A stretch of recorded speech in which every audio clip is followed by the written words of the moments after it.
Hello everyone, I'm Fernando Roman from UPC, and I'm going to present the i3 Market Wallet desktop application, or i3 Market Wallet for short. From the global project perspective, this application aims to the task 3.2, which is the wallet. The i3 Market Wallet lets consumer or providers manage their own identities. What they can do is to create wallets. They can also create identities and manage encrypted resources.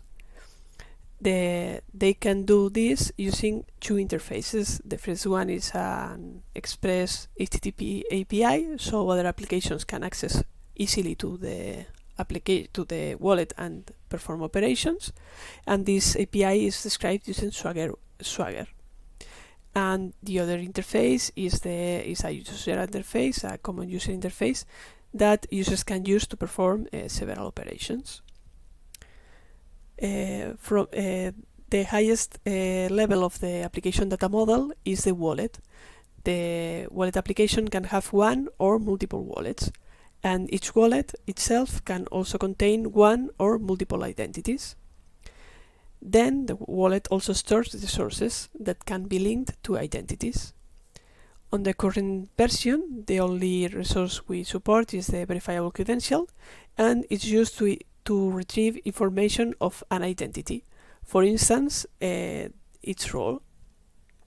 And the final model of the application is the selected disclosure, which is used to perform the login process.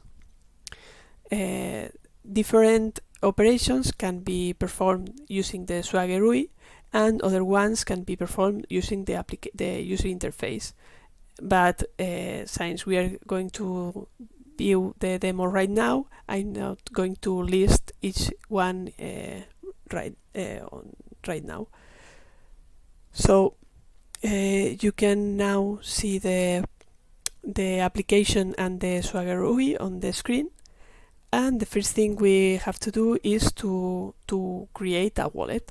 In this case, I'm going to create a demo2 wallet, and I'm going to select the hierarchically deterministic wallet as type. So if I click the demo2 wallet I just created, it's asking me a password to encrypt the data. So after putting the password, it asks me to put a mnemonic, and I'm going to use a previously generated mnemonic, so the demo is easier since I'm going to use a previously generated keys. So I can accept, and I'm now using the demo2 wallet. The next thing we can do on the wallet is to create identities, and this operation can only be performed on the Swagger UI. So I'm going to create a consumer identity and also a provider identity. Okay, so now we can see on the list that I have the consumer and the provider identities. Then I'm going to add a verifiable credential.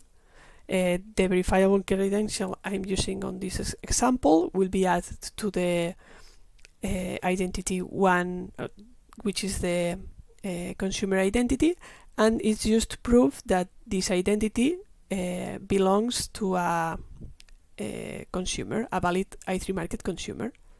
So I can just call this endpoint with a previously generated value, and it is asking me to user consent to add this claim. So I can accept, and now the claim appears on the identity details and also on the resource list.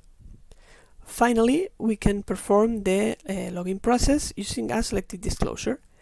In this case, I have prepared a selected disclosure to prove that I'm a valid consumer. So when I execute this endpoint, now in the application asks me to select an identity. As I'm going to authenticate as a consumer, I'm going to select the identity consumer. and it shows me that this login requires the consumer claim that I already have. And finally, I have to sign this request. So now, with the response of the wallet, I can prove that I'm a valid i3 Market consumer. And here ends the presentation of the wallet application. Thank you all for your attention.